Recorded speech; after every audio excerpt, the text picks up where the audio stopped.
Chandipura virus ફેલાતો અટકાવવા માટે ભરૂચ આરોગ્ય તંત્ર દ્વારા સઘન ઝુંબેશ ચલાવવામાં આવી રહી છે।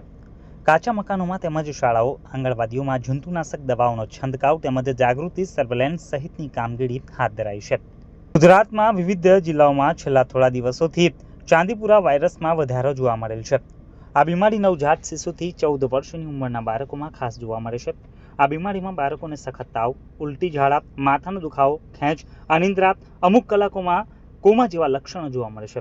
આ રોગના કિસ્સામાં રોગ અટકાયતી રસી કે કોઈ વિશિષ્ટ દવા ઉપલબ્ધ ન હોવાથી સંક્રમણ રોકવું એ જ એક ઉપાય છે।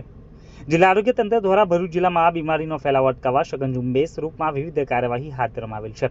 તમામ સરકારી સંસ્થાઓ અને ખાનગી સંસ્થાઓ તેમજ ફિલ્ડ કક્ષાએ ફરજ બજાવતા કર્મચારીઓને આ બીમારી અંગે જરૂરી માર્ગદર્શન આપવામાં આવેલ છે તથા આ પ્રકારના કોઈ પણ શંકાસ્પદ કેસ નોંધાય તો તેની તાત્કાલિક જાણ કરી સમયસર સારવાર શરૂ કરી દેવા તાકીદ કરાઈ છે। ભરૂચ જિલ્લાના તમામ ગ્રામ્ય અને શહેરી વિસ્તારોમાં આવેલ માટીના લીપણથી બનાવેલ દિવાલો તેમજ તિરાડોવાળા કાચા મકાનોમાં તેમજ આંગણવાડી કેન્દ્રો અને શાળાઓમાં બહારની દિવાલોમાં મેલેથિયોન 5% દવાના પાવડરનો છંટકાવ અને અંદરની દિવાલો ઉપર આલ્ફાસાયપરમેથ્રિન નામની જંતુનાશક દવાના છંટકાવ કરવામાં આવી રહ્યો છે, જેથી આ રોગની વાહક સેન્ડફ્લાય માખીનો નાશ થાય અને પરિણામે રોગચાળો ફેલાતો અટકાવી શકાય। ચાંદીપુરા રોગનો વાહક સેન્ડફ્લાય મુખ્યત્વે લીપણવાળા કાચા મકાનો અને દિવાલોની તિરાડો અને છિદ્રોમાં રહેતો હોવાથી તમામ લોકોને આ છિદ્રો અને તિરાડો સ્થળે પુરાવી લેવા તેમજ ઘરની અંદરના ભાગમાં શક્ય હોય ત્યાં સુધી હવા ઉજાસ, સૂર્યપ્રકાશ આવે તેવી વ્યવસ્થા રાખવા જણાવાયું છે। સર્વેલન્સની કામગીરી દરમિયાન દરેક ઘરે બાળકોને ઉકાળ્યા બાદ જ દૂધ આપવા માટે સંદેશ અપાયેલ છે।